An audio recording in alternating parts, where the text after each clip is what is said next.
on to item number 1 on the agenda. That's roll call. Burlingame, Here. Evans, Janser, Here. Olson, Pittner, Here. Padragula, Here. Ross. Here. Item number 2, Pledge of Allegiance. Pledge allegiance to the flag of the United States of America, and to the republic for which it stands, one nation, under God, indivisible, with liberty and justice for all. Watch my chair. I even second about that. Let's like take out Stephanie with my chair.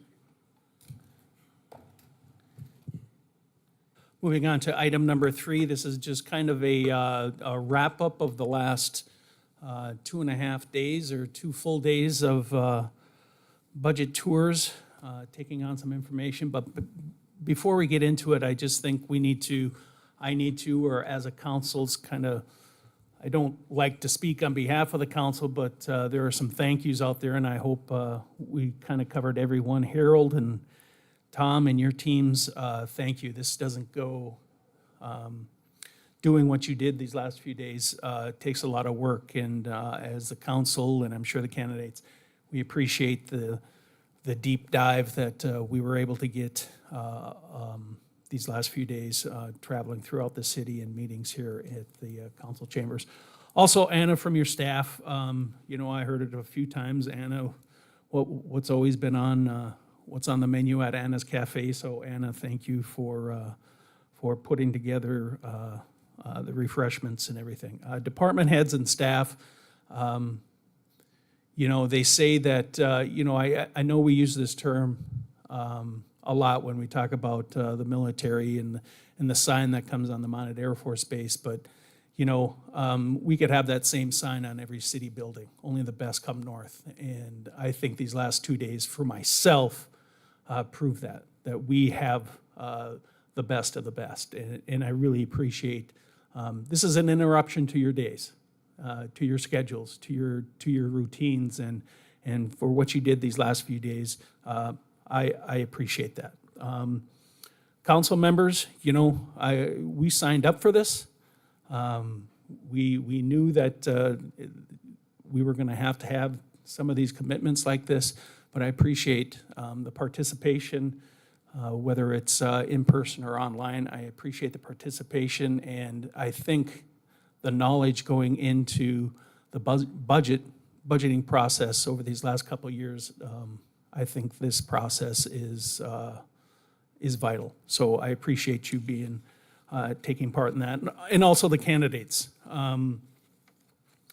I think you will agree that this was an opportunity to get a deeper understanding of how the city works, the needs, the wants, whether we're lean, whether we're not. But I think the information, the education that you received over these last couple days is something not every candidate has been able to take. So your engagement in this process has been noticed and appreciated very much. So I appreciate that too. So with that, I think the format will be is we'll just kind of go around the horn. We'll take some impressions of the last few days of what we saw, what we experienced, and I think at the same time, if you want to wrap that up with how you see your budget priorities. We'll start with the council members, then we'll jump. I know Paul is online, and then we will give an opportunity for the candidates to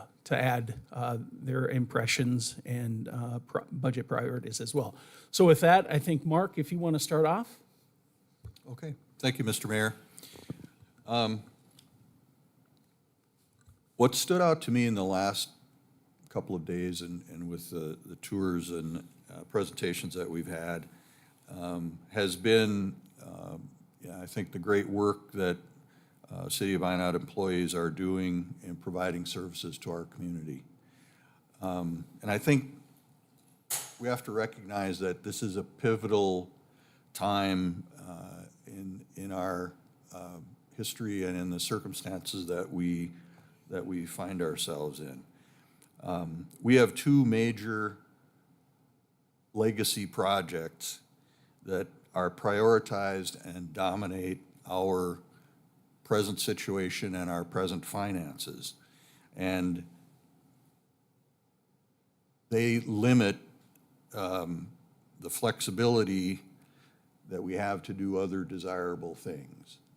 And although we may be somewhat weary of the marathon that we're in, we need to finish the race on those projects. And so I support completion of NAWS and the Enhanced Flood Protection Plan. We got to finish that job. I also support the stated goal of not having a tax increase in 2025, meaning that we limit ourselves to the budget of dollars that was used in 2024. People talk about mills.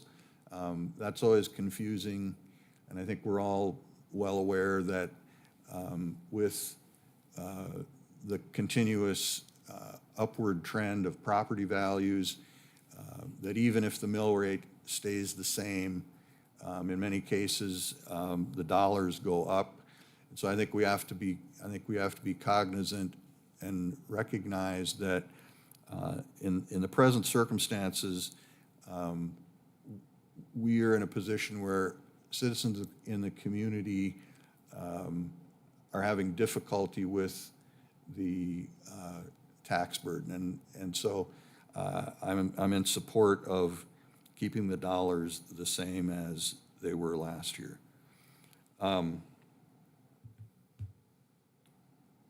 city employees do a great job, and I think we always end up, with a desire to have more staff to do additional things.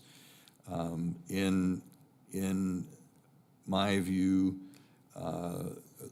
those are positions, hopefully, that can pay a return in terms of what gets accomplished.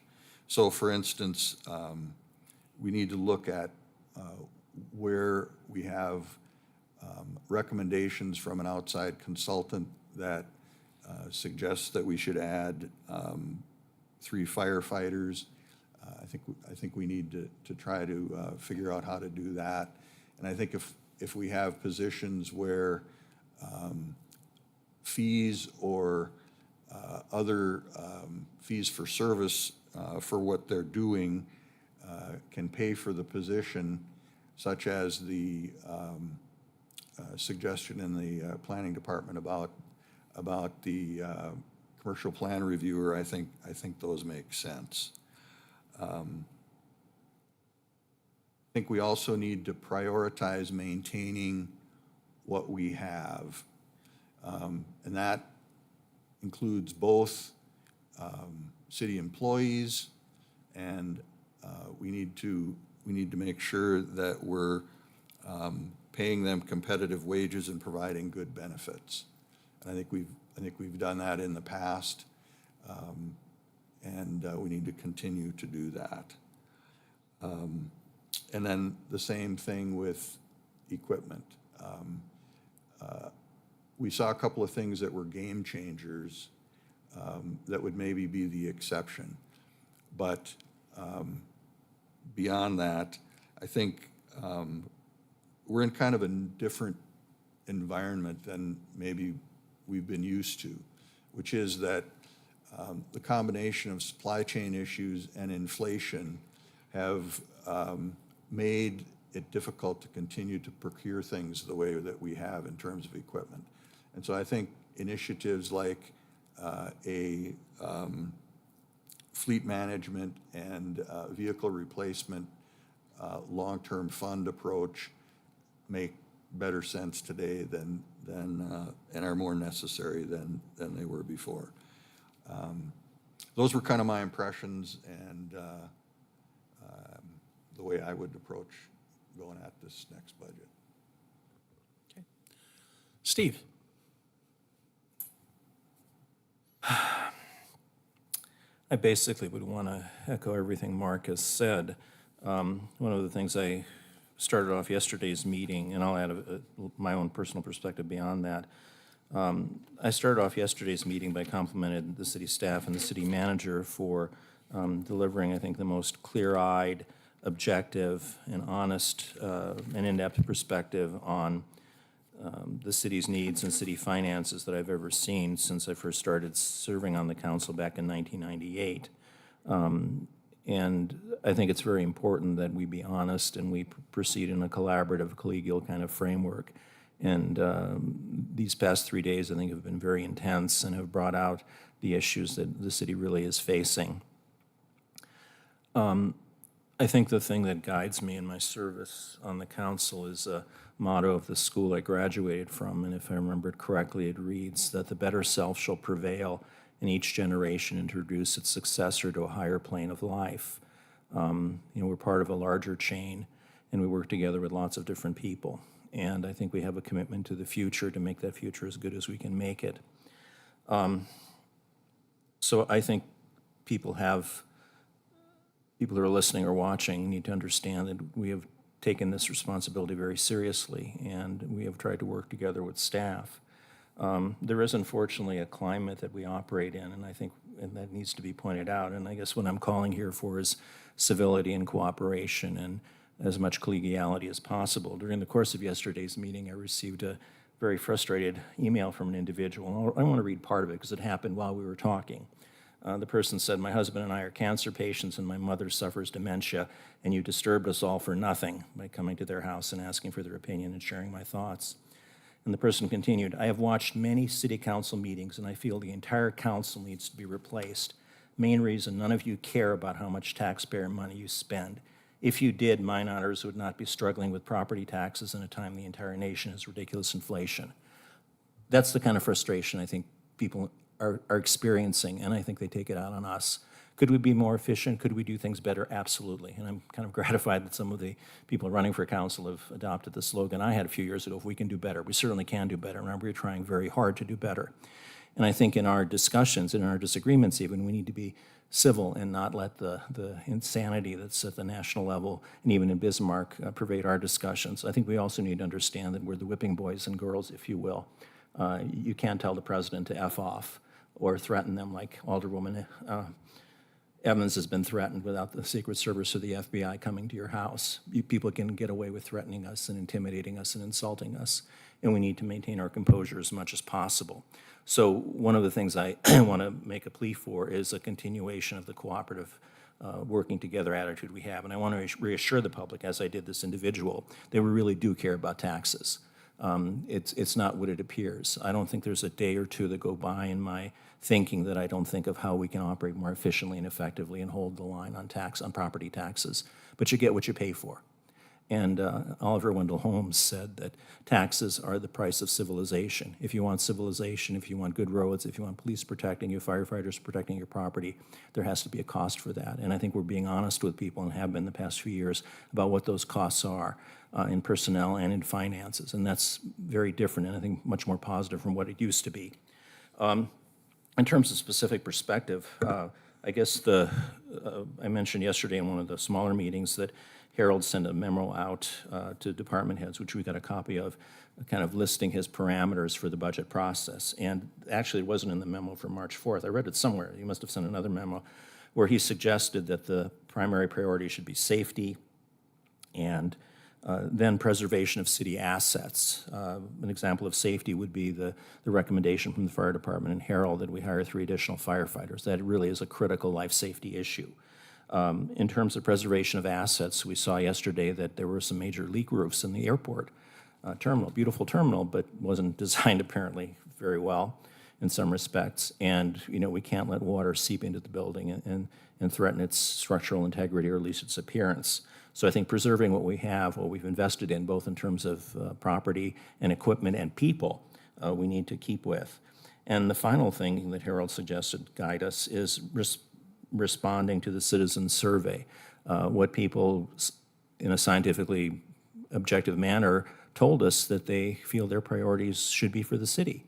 We need to pay attention to that. We also need to use our professional judgment too. It isn't a popularity contest, but we do need to pay attention to what people are asking for, particularly in terms of infrastructure improvement, roads, traffic, sewers, things like that, and above all, public safety. So I think those should be the three guiding principles. I've been influenced a lot in my work with people in the military, and one of the things they do in the military, and I think in other organizations probably, is have a safety day. If there's some big incident, if there's some loss of life or equipment, the entire organization shuts down for a day, and people talk systematically. They look at orders, they look at policies and procedures, and they figure out what happened and what can they do differently to prevent an incident from happening in the future. And I think it might be worth having a safety afternoon or morning or hour for city staff, for everyone to sit back and think, are there any hazards we're aware of? Are there any blind intersections? We've already been doing that. We've been putting in stop signs where there aren't adequate sight lines at certain intersections rather than yield signs. So the first priority is there anything that threatens the safety of the public or of our employees? Is there some guard on a piece of equipment that's fallen off? We've kind of gotten used to working without it. Is there some vehicle that really hasn't been adequately maintained? So I think, first of all, protecting life and property should be the first criterion. I think the second criterion should be efficiency. I would respectfully suggest that we ask each employee in each department to sit down for part of a morning or afternoon and think, what could we do together to operate more efficiently? Are there ways in which we could save money? Are there ways in which we could modify policies and procedures so we could be working more effectively? I think it really needs to start with the individual employee level. So those would be, my way of looking at it, is asking for some time to be spent specifically devoted to those tasks. I think one of the first things I'd suggest in terms of more specific proposals would be an employee engagement survey. Last year, or a couple of years ago, the HR director, Alderwoman Evans, and I met with two professors from Minot State who presented to us a proposal for surveying our employees. We've talked about it in the past as employee satisfaction. I think it's really much more than that and really different. Engagement is what it sounds like, the extent to which you identify with an organization and feel you're part of it. And commit to it and are motivated to perform your best for the organization. I think before we start changing things, we need to measure where we're at. I think this could be a very good management tool, and I'd like to see us allocate some money. My guess is it would cost no more than $5,000 or $10,000, but we need to systematically measure different departments, different units, and our employee workforce as a whole. We've gone in this direction with looking at the citizen survey. I think that's produced very valuable results, and I think we should do the same. It's kind of like a thermometer. You go to the physician's office, they measure your temperature, and they can get and blood pressure, and they can get a rough idea of what your health status is. So I would strongly recommend that. Specifically, as I said before, I'd strongly recommend the 3 additional firefighters. I think we need to continue to invest time and money in the strategic planning process. This is one of the rare organizations I've ever been involved with that hasn't sat down and as an organization as a whole engaged in that kind of long-range planning, and we're starting to do that, and that's very important we continue. I also would allocate some time on the part of senior staff for a revenue enhancement study. It was mentioned earlier in our discussion of economic development that there are fees for services do not cover the cost of providing those. In some cases, they haven't gone up for 25 years. Everything else has gone up, and yet our fees haven't. That's not fair. It's not fair to expect us to bear that burden. So I would suggest a policy of having our fees keep pace with the cost of living, or at least looking at that idea. I would suggest looking at making sure that franchise fees are appropriate and asking staff to kind of think through what they do and see if there are any ways in which we are really giving away services we shouldn't be giving away and in which we maybe should be charging more appropriately. I think we also need to allocate some time and administrative resources toward efficiency enhancement. We saw several examples yesterday of staff going way beyond their duties to try to save the city money and to operate more effectively. And I think we need to incentivize that. The military has a program that if you come up with some invention or policy change that saves the government money, you get part of that money back. And I think we need to have something like that within the city. And I would propose, for starters, we set aside $10,000. And I would let Harold and the HR director and the employee recognition committee work on that. That's already happening. A lot of people don't know about it, but we need it to happen more often. and paying people is one way of doing that. We also may not have to spend some money. If you're a good performer, if you drive your truck really well, if you have no accidents, if you get your garbage route done early, maybe next time budget season goes around, your reward is you get to choose an upgraded seat for your garbage truck or whatever. That may be important to you. So I think looking at some systematic way of incentivizing better ideas and incentivizing better performance. I also, trying to think what other specifics I have here. I think we do, in putting the priority back on public safety, we do really need to get serious about PD recruitment. I know everybody's struggling, but I'm just not satisfied. I think we need to put more time and money into that and come up with some more creative ideas. And that might mean adding that administrative assistant that the police want and that safety consultant recommended. I think the police chief needs to be pounding the pavement, both here and going to places that train law enforcement officers and have criminal justice programs. And I think we need to work much more closely with Minot State. That's a ready source of potential recruits. So that I think we need to put more energy into. I think we also need to look at the risks and the advantages and disadvantages of working toward formal accreditation, both for police and fire. And as I said yesterday, I spoke with the president of the company that conducted the public safety survey, and he strongly recommended that. And I think the fire department would be a place to start. They're the readiest. I think that, as the mayor mentioned yesterday, would give us, or the city manager I think mentioned, would give us an extra bit of protection and assurance that we're providing the highest quality services and protect the city from liability and protect our employees from needless injury or accidents.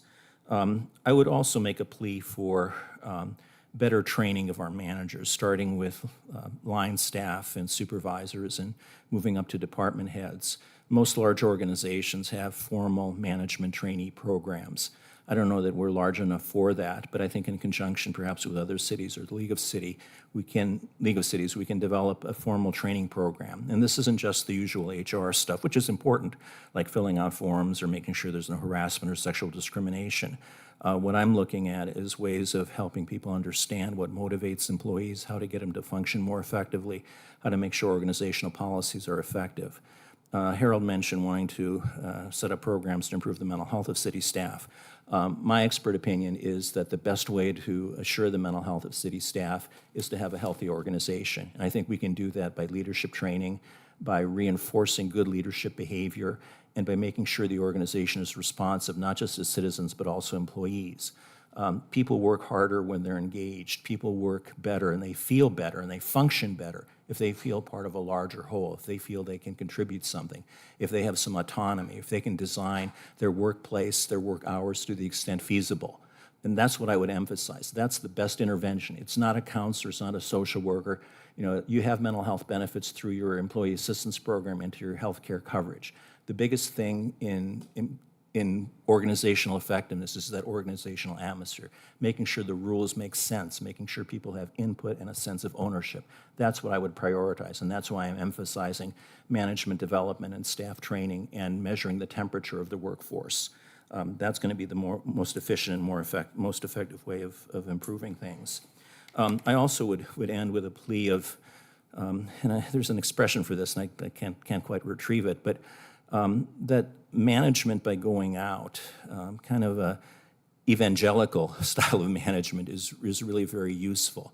Going out on the production floor, going out into the aircraft cockpit, going out into the trench, and seeing what people do and showing them interest and support in what our employees do, and also our citizens. That, I think, is an important management tool. In the past, historically, unfortunately, the city manager has stayed within City Hall and not gone out, and that's changed. We've mandated that our current city manager go out and meet with leaders of other organizations and be out in the field, and I would recommend very strongly that our new assistant city manager do that, and that the new members of the new council do that. One of the most poignant experiences I had was several years ago when I went out to Public Works and spent a day just hanging out and touring. And I ran into an employee who'd been there 23 years, and he told me that in all that time he had never seen an alderman except to go to a meeting at the Public Works building or to follow up on a complaint against city staff or procedures. And that really struck me as being a very sad thing. We need to be involved. We've made a sacrifice today for 2.5 days from our work, from our families. we need to show up. We need to be there. We need to listen. We need to watch. We need to show people their work is respected and their input is sought and desired and will be listened to. Maybe not always agreed with, but certainly listened to. So I think one of the biggest changes we can make really is in terms of our personal schedules and our personal time, and that's spending out in the field with the citizens and the services they receive and our workers. So those are some of my perspectives on what has happened the past 3 days. Again, I wish more people were aware of what we talked about and the process that went on. I think it was a very positive, very healthy process from my perspective. So again, echoing specifics that Marcus says, echoing and reinforcing just about everything that the city manager said in his remarks last night in his printed outline and what we've heard this morning from him. So thank you. Thank you, Steve. Lisa? Thank you, Mr. Mayor. So I will certainly echo Alderman Janser and Alderman Padragula in being thankful for the opportunity. It is time consuming. There's no question about it. It's kind of almost overwhelming to your brain when you find out all of the information. And that's for those of us who have been doing this for a number of years. So I'm grateful that the candidates took part in it too, because it's something that we need to be part of. And it's unfortunate that, we don't have 50,000 people joining us, because I think if all of that information were out there, I think they would engage a little bit more in the decision-making process. They perhaps wouldn't be as critical, and they would understand where the costs are coming from. So even though I'm a little tired, I'm glad that I had the opportunity. So what I came away with, and it's not new, but we're in the business of people. We serve people, we represent people, and we employ people. And to me, that is truly our most important focus, is understanding who we serve. And we heard through the satisfaction survey that our residents are dissatisfied with the amount of property tax that is being levied against them. I would argue that some of them may not understand exactly what the true costs are, but they voice that opinion. And so we have to be very cognizant of that when we are making some decisions. But we also have to be very representative of the people that we employ who are providing the service to our community. I've said, I think for 14 years in a row, that our residents look for and deserve quality services. And in all the decisions that we make, we can't lower that expectation, because when they call the fire department, or they call the police department, or they call the assessor's office, or they have a question for any of our city departments, they want a good quality response, a timely response, because that's one of the reasons they live here. That's one of the reasons they appreciate Minot. So we need to take care of the people who are providing that service. And in that vein, I would certainly support that we continue with the pay plan that is in place, with the benefit plan that is in place. And I think that we should be looking very seriously at the PERS retirement plan for our public safety employees.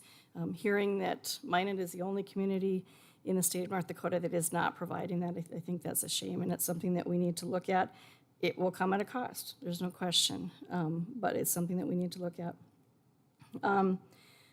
Back to property tax for just a little bit. No one wants to pay property tax. I think we can all agree on that. There are people that don't want to pay it, and then there are people that simply cannot pay it. And thankfully, there is a tool that is available through the homestead tax credit for those that qualify. And I don't think that information is out there enough, and it's something that we need to promote. I know that our assessor's office was trying to get some of that information out, but we need to do a better job of that. And I'll just kind of parlay that back to recent legislative action that allowed for a $500 property tax credit for any homeowner in the state of North Dakota. They had to promote and promote and promote in the last 2 weeks, and even extend the deadline, because people weren't taking 5 minutes to apply for it. $500 in 5 minutes. I mean, it just seems like such easy math, and yet people weren't doing it. And so if we can do a better job of promoting the specifics of a homestead tax credit, I think we'll appease some of the fears for the people that truly are so income limited that an increase in property tax is a huge impact to them. Just back a little bit to staff, I know that this isn't necessarily a budget item, but it's something that was brought up by the city manager last night, and that's looking at new ways to employ people. And maybe people aren't physically going to come into the office. Maybe there are options to employ people outside of our community, so I think that that's a policy that should be considered. Back to our residents deserving the best. Roads were mentioned numerous times on the community survey, and they want better road conditions, and so it's an investment that we need to make.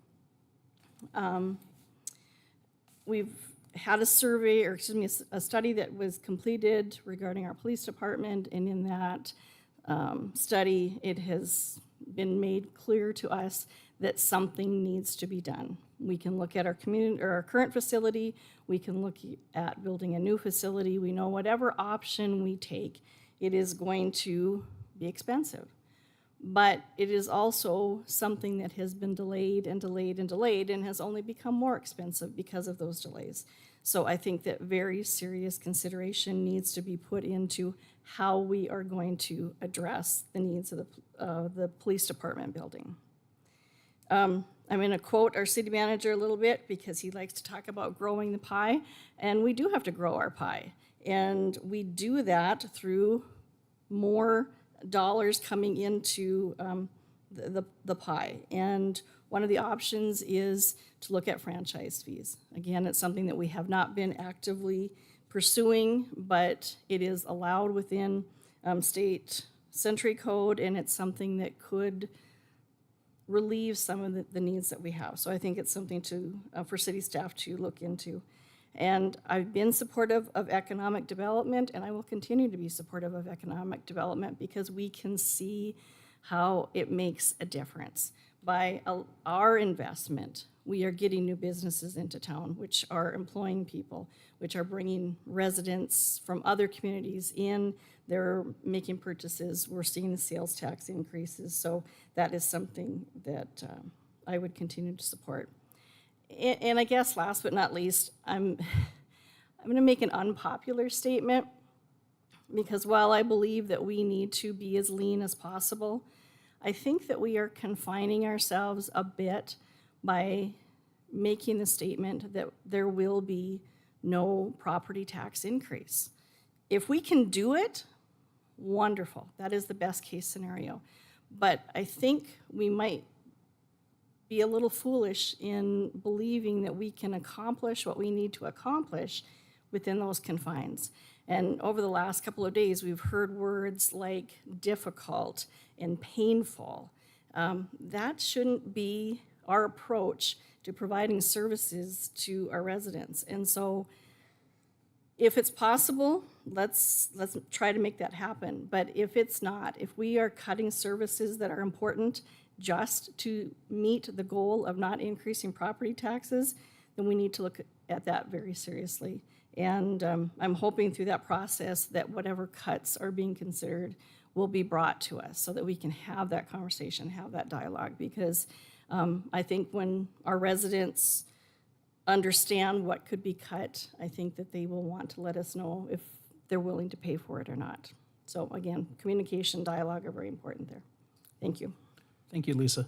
Next up, I'm going to go online to Council President Paul Pittner. Okay, thank you, Mr. Mayor. Can everybody hear me okay? Yes. Okay, perfect.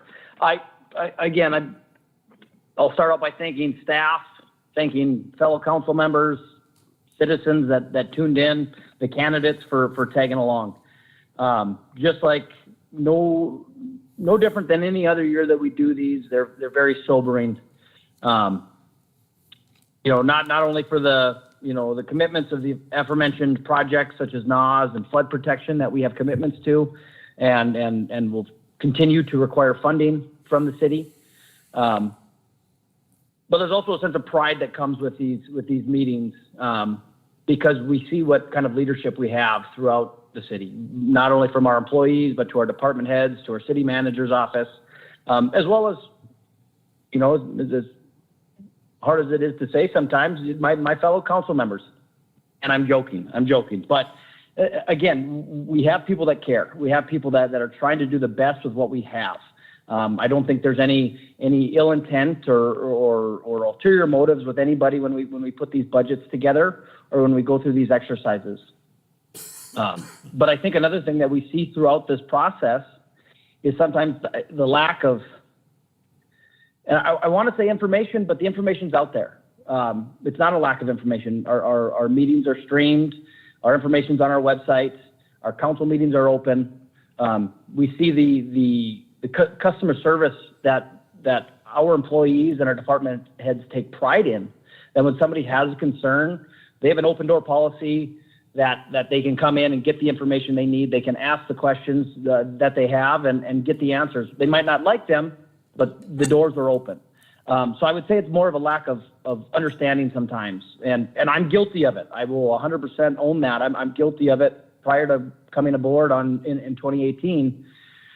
It's hard to know unless you're behind the scenes seeing how the sausage is made. We want better roads. We want better services. We want more protections. We also want an overall reduction in property tax.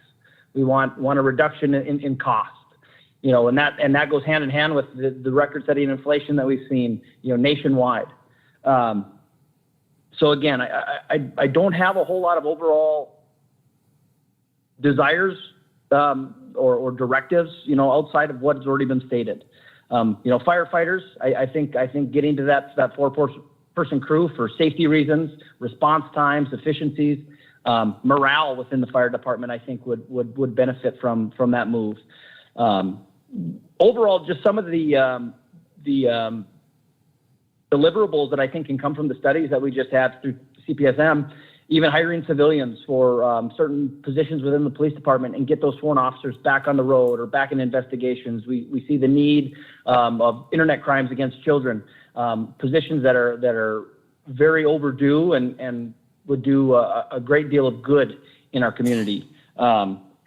Another thing I'd like to see us do that would require no fee, no cost, no property tax, something that we've done in the past prior to Harold's coming aboard was town hall meetings throughout the community. We've done them at elementary schools to get out in the community and talk to some of the issues that are facing not only those neighborhoods, but just our community as a whole. And getting in front of people, and I was witness to those meetings. We go into those meetings not knowing if people are going to have pitchforks, but at the end of it, and that's kind of how it felt at the beginning, but we get through these meetings and we give this understanding, we get this information out there, and you have people that want to march down to Bismarck on behalf of Minot and start a grassroots campaign to really, fight for their community, and there seems to be a sense of pride and a galvanization that happens through those meetings. So I would like to see some of that, some more community outreach, not only staff, but council members getting out in the community and having those opportunities. Something that I've fought for from first coming aboard. I was the one who made the ordinance change, like it or not, back in 2018 and proposed that of the city having a stake and a hand in economic development. I believe it's the role of the city on some level to help foster economic development and use, and to Harold's credit and to his point, not abuse, but use the tools that are there at our disposal to help make Minot a good place to do business and open for business and take advantage of what advantages we have over Fargo's and Bismarck's and Grand Forks, because they are our competition on certain levels. So again, I want to lift up our partners, whether it be through MAC, EDC, Surf Basin Planning Council, Visit Minot, these entities that are driving business and trying to bring outside dollars into Minot, outside investment into Minot, but as well as building up our small businesses through the downtown programs that we have, through the revolving loan funds through Surf Basin that's been funded through the Magic Fund. I think these are good programs. And we can have a debate on that, but I do believe those things, and you're seeing the benefit. You're seeing the opportunities not only through restoration of buildings, job opportunities for individuals, spaces for entrepreneurs to come in and make their ideas and their dreams come to life, things that weren't feasible without these programs. So again, I fought back in 2018. I'll fight through my last day in 2026 to make sure that we're being smart and investing in that area of economic development. And again, I agree with one of the final comments I'll make is I agree with Lisa on the sense of I want us to be realistic. I want us to have the goal of no property tax increase. I want us to do more with the same that we had last year. I want us to be able to maintain those services, but we have to be realistic. I'd like to be down to my high school wrestling weight. That's my goal. It might not be realistic at this point in my life. And I think that's where we need to be. I think we need to be realistic with what our citizens want and merge expectations with reality. We want better services. We want better roads. Well, we're about $4 million short on just maintaining the roads we have. From the presentations that we've had, and is that what we need as a city? Is that where we should be? Well, that's the decision of this council. But when we listen to the citizens, we need to put $4 million minimum towards roads just to start to see a slight improvement and to tackle the backlog that we've had. So again, I want that to be our goal of a zero increase, but I also want to be realistic. We have to do that within our lives, in our own personal lives, and some tough decisions will have to be made. I understand that, but again, I want to support staff in what they need, and what tools they need, what resources they need, what individuals they need in order to maintain the level of services that our citizens have become accustomed to. So I really don't have much more beyond that. I trust the citizens. We're going to get a crack at this budget twice. And whoever's the council president after we realign will get a third crack at their recommendation. So again, I applaud staff for all the hard work. I applaud the time commitments of department heads, the council members, the candidates, and anybody who's tuned in. So again, thank you everybody for being here, putting this on, for Anna for the meals. I know that was already mentioned by Tom, but again, thank you to everybody, and I'll wrap up my comments with that. Thank you, Paul. Scott. All right, going as the last person up here, or almost the last, Mr. Mayor. A lot of what I've said, or what I wanted to say has been said, but I want to reiterate. First off, going through this, when I was elected, the saying was always, you're going to be drinking water from a fire hose. And that's really what these last 2.5 days here have been, which is so much information, but also allowing that realization of how much need there is and how little greed there is. I want to make sure and just, tell some stories of, for those folks that weren't on this, of going into offices where people are working almost on top of each other because the design from the 1980s doesn't work in the year 2024, or a building that was moved in from somewhere else during the 1980s that staff are still shoved into, or a leaky roof in a building that isn't very old but obviously wasn't designed very well. That's a major part of our community. There's so much need within our community. And I recognize the fact that we have an aging infrastructure program that's going to become more and more of an issue as we move forward. And in some ways, we're paying for mistakes, for past decisions that have been made, trying to cut corners too much and trying to, push problems onto the future. And eventually those receipts come due. And I feel like we're living in that world now. But with all that being said, I think that we have responsibilities. So thank you so much to all the staff and everybody for these opportunities to look through all of this. And I look forward to having conversations with any citizens that want to have conversations about what their needs are and how we're going. So kind of my priorities are, I want to reiterate a little bit what Mark said right away, which is I do believe in our priority should be to hold the line on property taxes. It is important to realize, as Lisa said, there is the primary tax credit that'll be going into effect next year for $500 on residents. So even if we hold the line on that property tax amount, between new buildings that have came on during that time, which will bring in new revenues, and that $500 tax credit, that'll actually represent for the taxpayers of Minot a rather significant decrease in their property tax bill if we can hold to that. And And I think that in talking to people, that should be our priority. Number two priority should be to take care of our current staff first. They are our neighbors, and they are the people that are dedicated to being part of this community. And as they are our neighbors, they're also the ones that are struggling with all the things that all of our residents are. They're in their personal lives, they're struggling with inflation, and they're having to pay for property tax bills, and they're having to pay for the costs of all of the world that we live in today. And so we have to do what we can to take care of them, and never under any circumstances try to balance our budget by treating them in a way that'll push them away and cost more expenses into the future. I agree with the statements that were said earlier about we need to find ways to reward and celebrate efficiencies. And I understand that sometimes when dealing with government funds, that can be difficult, but let's find a way. One of the great examples of is a guy that always wanted to play with trucks and stuff like that. But yesterday we saw a hydro excavator, and the cost of that was about $1,200. It can fix a hole in a sewage pipe for about $600, and that alone saves each hole that it saves the city $12,000. Those are the kind of efficiencies that the employees that did that should be rewarded. And I want to make that reward not only celebrated amongst the city and celebrated perhaps by putting some money into their pocket for that, but also celebrated by, let's tell the story about all the hard work that the city staff are doing to save money. That is part of our story, because unfortunately far too often we only hear about it when somebody's sewer breaks, not necessarily the hard work done by people that are actually doing that. And I've told this story many times. There's a few years ago, the entire city was completely shut down because of cold weather. It was one of those rare days where even in Minot, North Dakota, the businesses in town say stay home.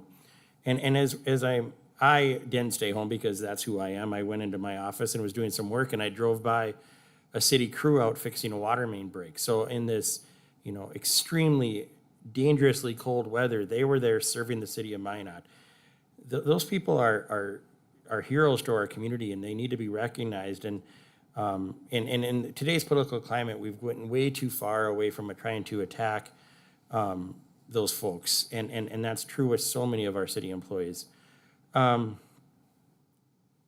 do think that I want to see within our budgeting process, the realities of today's modern workforces is that people do change jobs quite a bit. And whereas we do talk about the need to find ways to maintain employees, and we need to find flexibilities and work at home policies, or all of those different things are extraordinarily important. But I also think that within the budgeting process, there might be a time, or there should be a way to almost plan for a certain amount of turnover. It's not realistic for us to ever expect to be 100% our 100% filled. And so is there ways within that actual budgeting process, in order to right-size that budget expectation, that we can plan for a certain amount of turnover without planning for eliminating or downsizing positions? I reiterate other statements that people said, which is looking at the fees within our services, whether it be for planning type things or franchising fees, are really looking to right-size those and continue to increase those as the costs go up. That the more we can have users pay appropriately for things, the less it can burden other aspects of the budget, and continue to reward to continue to protect the infrastructure that exists around employees. And finally, childcare recommendations. I haven't finalized those to roll all those out yet, but I do think that within the budget there'll be opportunities to really evaluate and look at what the city's role can be with childcare and helping out families and helping out businesses to solve workforce issues around childcare. So I think those are my primary recommendations at this time. Thank you, Scott. Well, it would be just simple for me to say ditto, wouldn't it, and just pass it along. But, no, I'm not like that. I got a microphone, so I'm going to talk. I think it was going back on just some of and I've got a few things that I want to talk about, but, to really start it off, back at the State of the City Herald, that was a pretty bold statement, what you said, and I think that was a strong statement of, that was his initial communication saying that we're gonna hold the line. We're gonna hold the line, and if we need to, we'll use reserves. And I think that sent a strong message to staff, to the council, on the focus of what we need to do. I appreciate that. It was said yesterday, and I think it's a part of the policy, that, our number one asset, we have trucks, we have vehicles, we have all this technical equipment, but our number one asset is our people. And the thing is, our people are our neighbors. So our people, our greatest asset, they're also the taxpayers. And this falls into, I'm glad we're talking about the incentive. When I first got on council, that's what I wanted to do. And when you do that, when you offer that incentive, you empower the staff. You tell them, you send them a message that you're a part of this. You take ownership in this. And if you can find a way to save money to the taxpayers, that needs some recognition above and beyond. And I am always one that I don't like to hear the word no. I like to hear, how do we get to a yes? So that's what I think we need to do when it comes to that, because we have employees, and we saw it over these last few days. Just to reiterate, one piece of equipment, you take it out of the box and it's almost already paid for making money.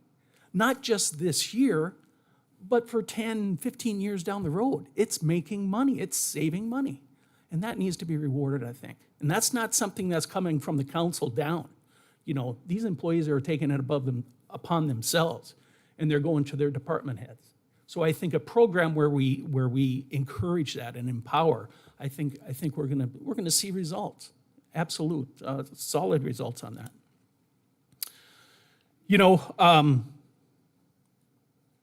Fact of the matter is, this process, depending on what happens in Bismarck, what happens in November, this could kind of become the status quo, depending on if that initiated measure goes through. We may be looking at situations like this every year, a more difficult look at how we budget. If we just get, so that's just kind of one of the thoughts that I put out there, that, which also comes through with, we're asking our department heads to do more and more. And it's not just a process of, and this is going back on leadership training. Sometimes people are promoted out of their wheelhouse without the tools. And we need to provide them with the tools, because we're asking them to do more. We're asking them to make those difficult decisions. In particular this year, we're asking them to take a more difficult, the magnifying glass out, to make those tough decisions, if there are tough decisions. And it also plays off on, I would hope, as a council, as a department head, as a staff, that we take a holistic view. Now, if there's a department that critically needs a body or two, we take a look at that and we say, you know what? Those are critical positions that are going to best serve the brand of the city of Minot.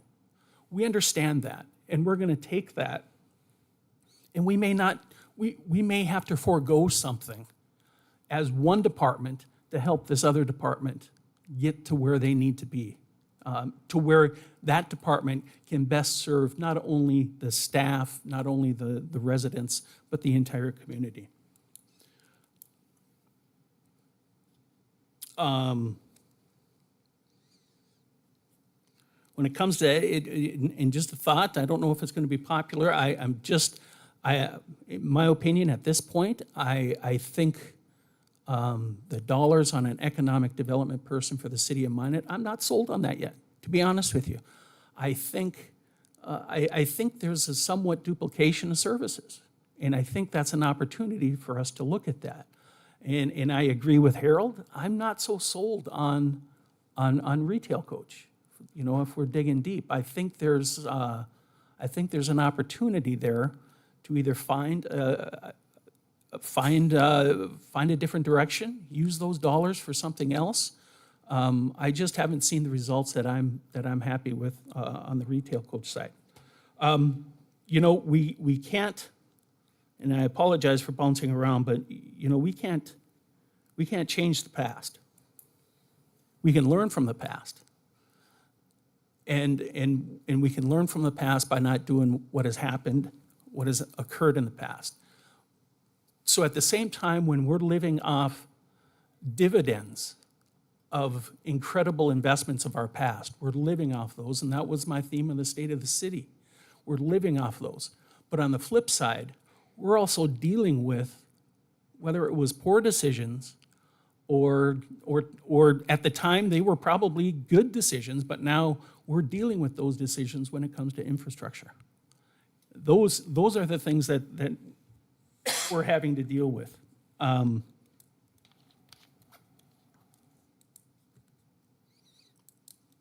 also believe in charging for services. If that's an opportunity where we can, I think we need to really dig down on that. Police department recruitment. If we're 13 officers short,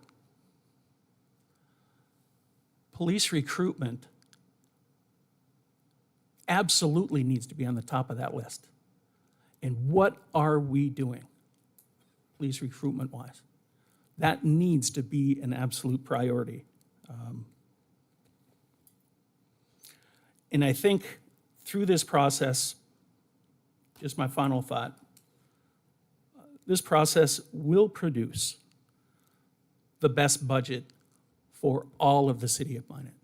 It absolutely will. Will everybody get what they want? Absolutely not. But when it comes to the bottom line, when we get here in October or September, we can all rest assured, looking back, that this process produced the very best budget for 2025 for the entire city of Minot. And I'm looking forward to the continued process.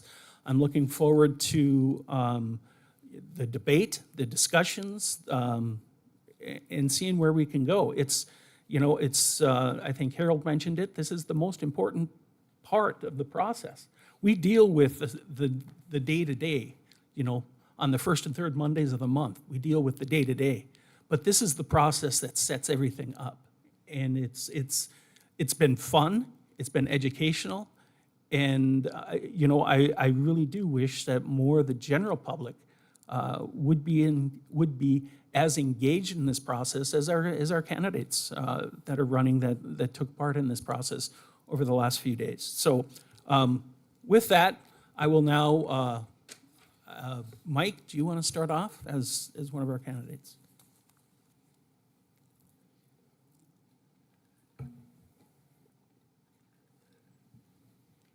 No? It is on? Okay. All right, great. Well, I'll start You off might with- just have to pull it a little bit closer. Okay, there you go. I'll start off with a couple thank yous as well. It has been a pleasure to be a part of the process. And Mr. Mayor, Harold, the ability for us to come in and do this and not have to jump straight into something should we be elected in July is, I can't tell you how important that is. And so I appreciate that very much. It brings me back to my first days as, after graduating from college, and I went to work at 3M as an engineer and went into a consulting group. And to have a smash course, I would do 6-month projects, have a smash course in a department, learn their stuff, begin to help them figure out ways to do things better, differently. It sort of brings me back to that, and I've really enjoyed this. I think it's an important thing. The other thing that I wanted to mention about the last couple of days is that I've seen culture elements at the city that I am so very pleased with. A lot of those have been mentioned.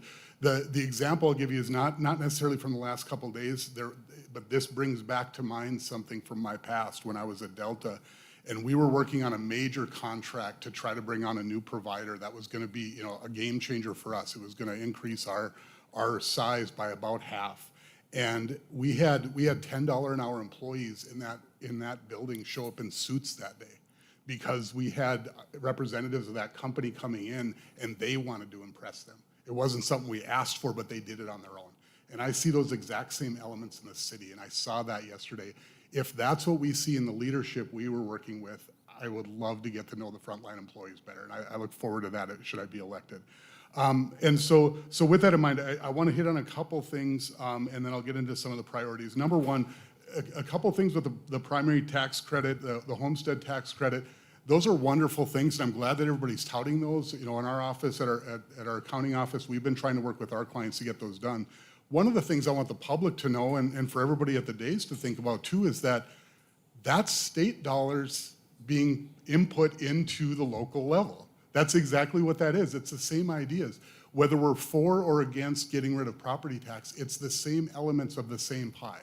And so as we look at the ecosystem, another thing that struck me in the last couple of days is all of the inputs of federal dollars in different spots.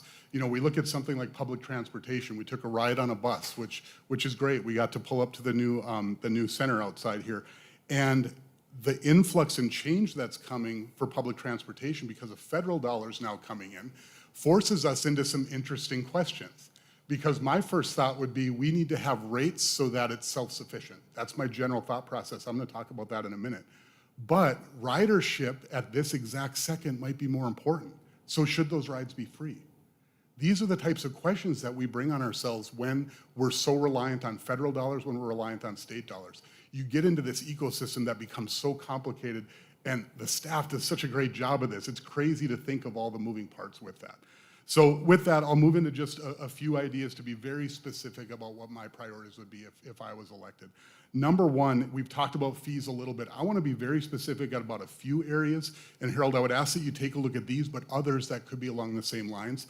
There are 4 areas that we fund out of the property tax levy directly. They're line items in the budget that way, and those are the airport, cemetery, public transportation, and library. Now, I'm not suggesting that we can go 0 to 60 overnight and make all of those self-sufficient today, but I think that's an opportunity. I think if we look at something like the cemetery, we've got the two funeral homes across the street. We can get together with those directors and say, hey, you know what? It's not a huge haul here to get $127,000 into fees rather than from the levy. So something very specific to look at. Maybe this year we take a bite of that and we do some fee things to make that work. And working with them to understand the impact on their clients and how that would look would be important to me. I mentioned public transportation, same exact idea. Not a huge haul in terms of dollars, but we need to be thinking about how do we make that more self-sufficient so that we're not relying on the public as a whole for something used by a specific set of people. The library might be the most difficult. You know, that's providing a service to the community that is hard to recoup directly, but that doesn't mean we shouldn't look. We've got great people there. We saw them yesterday. We met with them. I would love to hear their ideas for how we might be able to do a little more of that. The airport, we do have a lot of fees. We've got stuff all over the place. There's a lot of interchange between general aviation, between the airlines, between the FAA, all of those things. But here's the idea, you guys. With these four areas alone, we're looking at over 11% of the property tax levy today. So if we start working with those and biting into those over time, we start to reduce our reliance. And that's the thing I liked about what you've said, Harold, is it's not necessarily about eliminate. Let's reduce our reliance. Let's balance our reliance. Let's balance the legs of the stool that we're talking about here so that property tax becomes less of a burden on our citizens. And so that's what I'm looking for. There may be other options to take a look at that. Second, as we've heard about staffing needs across the city, there were 2 main areas. All of them are important. I don't doubt any of the managers and the leadership that we're asking that it's a need, but there were 2 areas that I found really important. Number one is the 3 firefighters. I think that that's something that we need to get done for their safety, for better service, and we do a great job of keeping that staffed, and so I think there's an opportunity there. And then secondly, the other one, just from my personal experience, is the payroll position. When I heard that there are cities and entities across the state, most of which outsource that, there are places to outsource. There isn't a question about that. But in our accounting office, we have 80 payroll clients. I know payroll. We work in that area every single day.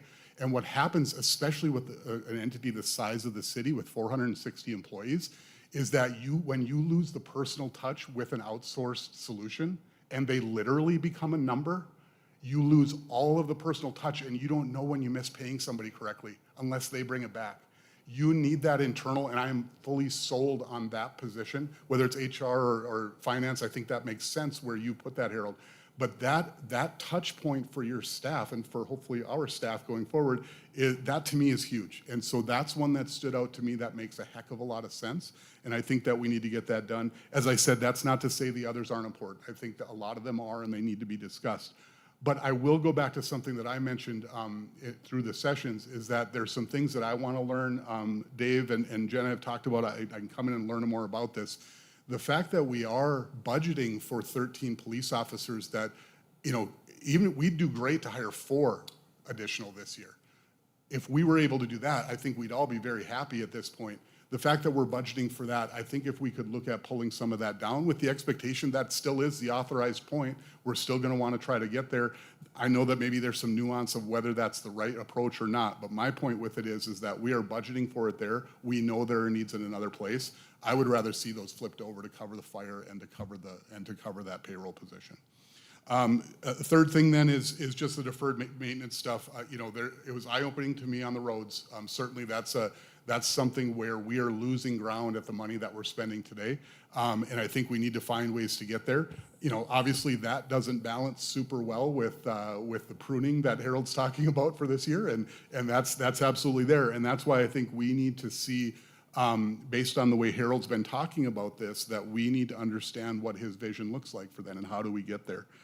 Fourth, I think this has been mentioned in different ways across the days, but economic development needs to be revamped top to bottom. We need to take a holistic view of the entire thing and figure out the best approach that we've got, and that includes taking a look overall at the Magic Fund. It involves taking a look at the facade program, the wayfinding program, all of the different pieces that go along with that, the staffing. I too am concerned about duplicating roles, and I think we need to be clear with BRCA, we need to be clear internally what all those roles look like.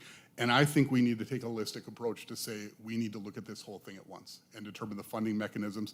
And that might mean going into that sales tax penny to make an adjustment if we need to. Because we're just, when you see the letter from the chair of the screening committee for the Magic Fund saying there's too much money in there, we don't know where it's going to go, we don't even have any meetings, it's time for us to take a look at that and to make an adjustment.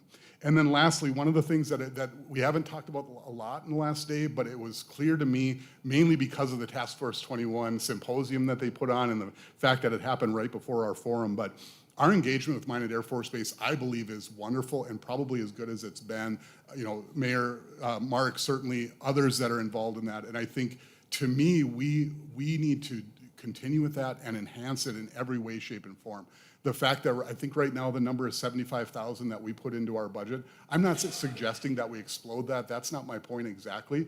But when we think about economic development dollars, we could do no better than the $620 million coming into the city from the Minot Air Force Base. So that's where our focus needs to be. That's a legislative focus. There's a lot of moving pieces with that. But with what we've got coming with the Sentinel program and everything else related to that, that always has to be a priority for the city. I'm not suggesting it hasn't been, but it hasn't been talked about today. So I just wanted to throw that out there. So that's really my focus and where I would like to see us go. Again, I just want to say thank you to Harold, because I think what you're talking about, Harold, over the last couple of days is a mentality shift that I think we need. Mayor, you just mentioned this kind of same idea. We may be headed in this direction, whether we like it or not. This idea of pruning today, I think of my big apple tree in the backyard, that does me no good because it overproduces. I need to prune that back to get it to a manageable set, and then we let it grow from there. And I think that same mentality, I love that analogy you're using, Harold, right now in the city, because I think that's a perfect picture for all of us to have in mind for where we're headed. And now is a really good time to do it while the public is asking for that. We have new ideas maybe coming to the council, and so it's a good time to be looking at that. Thank you so much for having me. Thank you, Mike. Scott? Thank you, Mr. Mayor. Last couple days has been an interesting experience. I've always known that we have good city staff, and I was just reassured that in the last couple days. It was an awesome experience. I learned a little bit about government and how inefficient it is, and I'm not talking about the city of Minot. I'm just talking about when it, and I realize that staff has to know a lot more than what we think they do, and that's when it comes to federal government. And I will say the burden that it puts on us, the inefficiencies, one of them that was actually at City Council, and they were talking about the CBG funding and the different things that we have to do with that. And one of them was a housing study, which we've already done a housing study that was done by HUD, and this program is put up by HUD, but we have to do another housing study. We can use a portion of that, but maybe not all of it. It just, it doesn't make sense to me. So there's some things that, we need to work through there. Mike stole some of my thunder, but I think we do have to look at efficiencies. And I think we are doing that. It was brought up about payroll, switching that to finance, and then HR can spend more time on the training and things like that. That makes sense. And it's things like that, and maybe duplications like the economic development. I believe there's duplications there too. And we really, really need to look at that. And then I want to talk a little bit about property tax, kind of because everybody else has. We have to hold the line on property tax. There is no ifs, ands, or buts. And we talk about a homestead credit. I know many people, older people, that have never done the homestead credit, and I've tried to talk them into it. One thing we have to understand is these people grew up, they worked their whole life, and they didn't take anything from the government. And they don't want to take anything from the government. And that's what they look at this as getting something free from the government. And they don't want it. The $500 credit is kind of the same way. We don't need tax relief like that. We need reform. We need to fix this because it's just going to hurt us in the long run. And I know a lot of people are against that. Or there's a few that are against the measure. I personally support it. And the only reason why I say that is because 12 years ago we had this same initiative ballot. And we were promised by our state legislators that they would fix it. And some local were involved in that. And we're still waiting. So to me, it forces them to do it. And it's almost kind of like what we're doing, being forced to hold the line and to prune. And that's the way it should be in government, so we get to the point to where we're actually spending what we should be. And I know there's a lot of needs. And there's several of the positions that they were talking about that I would support too. But are there overlaps, or are there other people in the city of Minot that could move up to those positions, or are we doubling up? We really need to check on that. When it comes to surveys, Steve mentioned sitting down with employees, and getting their opinion. I personally do not like surveys. I very seldom take surveys. One of the reasons why is several years ago I took a survey, and it was on a big purchase that we made. And a couple days later, the salesperson that sold us that said, well, how come I didn't get a 10 out of 10? I thought that survey was anonymous. But I never go a 10 on a survey. I don't. Because I don't think most things for city government, you always strive for a 10, but I don't know that you're always going to get to a 10. We always want to. So the survey part, where I like the fact of sitting down with the employees or the town halls, getting the input. Some of the input we don't like, but the more we get involved in it, we're going to realize that the citizens are going to have an ownership in this process. And what they say matters. We don't always have to agree, but we at least have to have ownership and can talk. And that, the last couple days I've gotten to know several of the council members, and when I think Mayor Ross had mentioned about city employees being our neighbors. They're also our friends.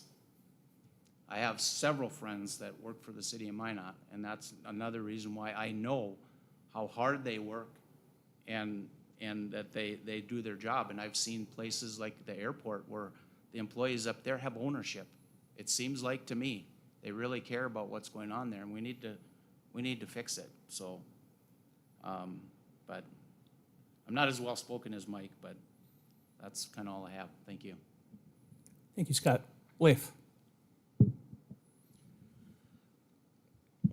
First of all, I know you guys are not used to me being quiet. I am a fairly engaged citizen. I'm not afraid of my opinion normally. But these last few days were a chance for me to keep my mouth shut and learn. I'll echo what Scott said about who thought you could fix a pipe from the inside via a remote control trolley, a camera, and what is basically a glorified balloon.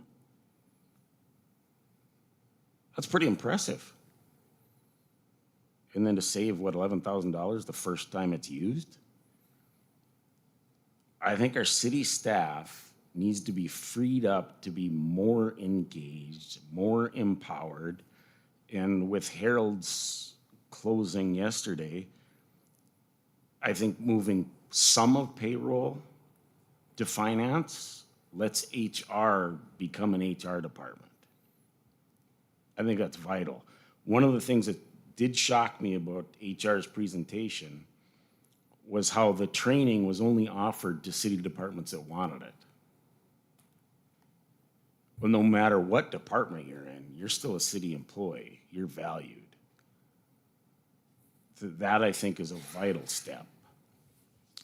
The priorities for fire police, I totally support getting badged officers or sworn officers more engaged in out on a beat per se.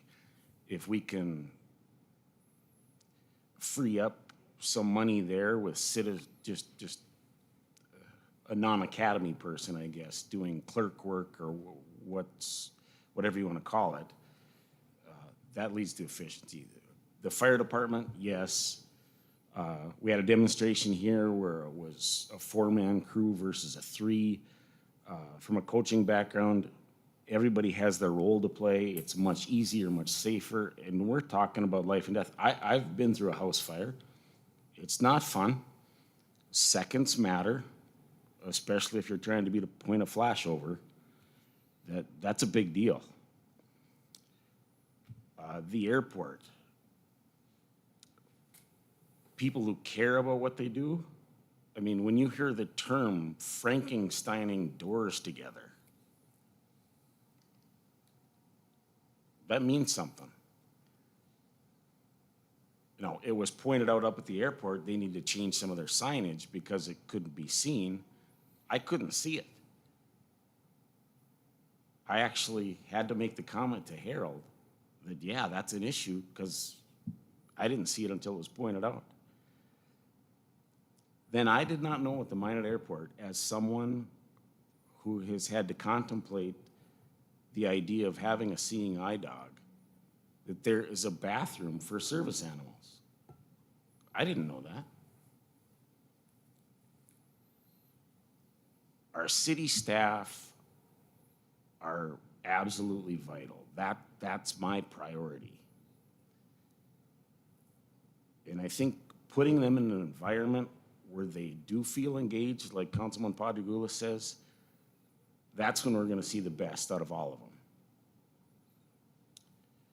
them. A lot of this has been covered, so I'll jump to economic development. This might surprise you guys. I've been an engaged citizen for a long, long time. The ballot initiative that led to the Magic Fund a long time ago was a lot different. Believe it or not, there was a time when citizens didn't know who was receiving it. It was up to the council to decide who was going to get it. I was the engaged citizen who simply wrote a letter to the editor, and we're talking a long time ago. And I became a lobbyist down in Bismarck, and we fought for clawbacks to be installed. So this isn't something that's over and done in attending one meeting. It's an ongoing process. I would agree, I think there's duplication. I think originally the Magic Fund, the ballot initiative was half a penny and the other half went someplace else. Now, actually we're at what, 15% of 1 penny is the economic development number? I think there's duplication. I right now I can't support city staff being added for it. Maybe later at a point I can, but we've got to be lean and we have to hold the line on taxes. We just do. That's my opinion so far. Thank you. Thank you. At this time, since everybody, I don't know if there's any further discussion that needs to come from the dais. Any continued conversation, or I guess I'll look at Harold. Is this direction? I think it gives staff and me some general guidance on what the priorities are of the council for. I think there's some consistency. There were some items that were maybe just mentioned by one or two council members that maybe we need to follow up on and make sure that there's full majority support on that. But I don't hear a lot of argument either from council when somebody makes a point that I disagree with that. So I'll kind of take that as a directive to continue to move forward. So my main takeaways are, let's continue to maintain what we have, our people and our infrastructure. Let's do the best we can to hold the line on taxes. That's a priority. And let's put pieces in place that empower our people to make sure that we're getting the best out of our staff that we possibly can going forward. So if that's enough of a summarization that I heard correctly, I think I can summarize everyone's points into those three key takeaways. Mr. Mayor, I do have one Lisa. question. And I think we brought this up probably last year when we had a similar type of meeting, and that was some guidance from the council on whether or not we wanted to look at pulling from reserves, and we haven't had that conversation. I don't know if that's one of your considerations, city manager, or how the best you're going to approach holding the line. So is that something that is up for discussion at this point? Well, yeah, the council can talk and provide direction. My personal thought is, and I'll repeat what I've said in previous times. One of the benefits of, I'll call it the conservatism of the culture and the approach in North Dakota and Minot specifically, you've built up great reserves, right? We've talked about the Magic Fund. You've built up a great reserve in resources there that, yes, we all would agree we'd like to put that money into work. But from a general fund standpoint, and Dave talked about this a little bit yesterday with his presentation. I think it was in response to one of the questions, I think it was from Alderman Padregule, about where our reserves are at. We well exceed the recommended reserves that are necessary. But I give that with a caveat that I would use reserves to pay for specific projects. I think we need to balance and prune our budget that our operational costs are sustainable. And then those reserves can either be used on occasion when necessary to balance that a little bit, but I wouldn't rely on reserves to balance your operational costs for the long term. Those reserves should be invested into projects that you feel are going to make a difference. And when I talk about those investments, things like the recommendations from our city engineer as far as investment into streets, that should be built into your operational costs. We might need to use reserves temporarily while we build up to a point that our revenues can sustain that on a regular basis. But I would use your reserves to do more one-time costs and fixes. But those operational costs and those maintenance costs need to be focused and built into your ongoing revenues and reserves that we're continuing to do those. Things like your vehicle equipment replacement fund, our technology replacement programs, our staff, operational costs, all those need to be built in and sustained more or less off of the revenues that we can predict on an ongoing annual basis. And then that surplus, those revenues, those reserves can be used to do key projects that we would otherwise have difficulty fitting into our daily operational and maintenance costs. So that's my philosophy. That's my approach to that. I guess council can give me feedback of whether you agree or disagree with that concept. But based off of my management training and experience, that would be my recommendation. That answer. It certainly does, and I think last year we did give you the guidance to certainly consider pulling from reserves for some of the projects that might be listed on here. So I would certainly be in support of that. I don't know if you need that in the form of a motion or not, but I think it does help address some of the one-time needs. Yeah, I think we're just providing direction today, so I think that's I good. think Steve? I'm sorry, if I may, just real quickly, I think as staff goes through the rest of this budget process in preparing the city manager recommended budget, we'll make a determination of whether or not we need to use reserves, and if so, how much. And that will be part of the recommendation that'll come back from my office and my staff for council consideration in the future. I wanted to give Harold the feedback. I very much agree with that. I think it's prudent to be conservative financially, especially with the kind of economy we're facing in the production or commodity-based economy in our state and city. The only, I guess, twist on that I would offer is that I think we should be able to use that for seed money. For example, if we're going to be routinely improving the training of our staff, perhaps the initial hiring of a consultant to development of a curriculum, for instance, would be appropriate uses, but not certainly expected to be an ongoing kind of expense. So I think, and Scott just walked out, but perhaps something in the area of improving childcare, some one-time, one-shot thing to get it going, and then using regular revenues to support ongoing operations. I would very much endorse that. Is there anything further? Any further comments? Seeing none, I'll be really brief. I just wanted to thank the dedication of the time for the council and the candidates and any of the citizens that were watching, and particularly the staff. Staff never ceases to amaze me or surprise me in the quality of what we do, and I feel very fortunate to work with all of you on an ongoing daily basis. It's truly a pleasure, but as I stated before, this is the most important process publicly for our community on an annual basis, and I appreciate the time and dedication that whether paid or volunteer are participating in this process, because it makes a difference and it matters. So thank you. thank you, Harold. At this time, I will entertain a motion to adjourn. So moved. We have a motion. Is So there a moved. second? Is there a second? Second. I'll second it. All in favor, say aye. Aye. All opposed? Aye. We are adjourned.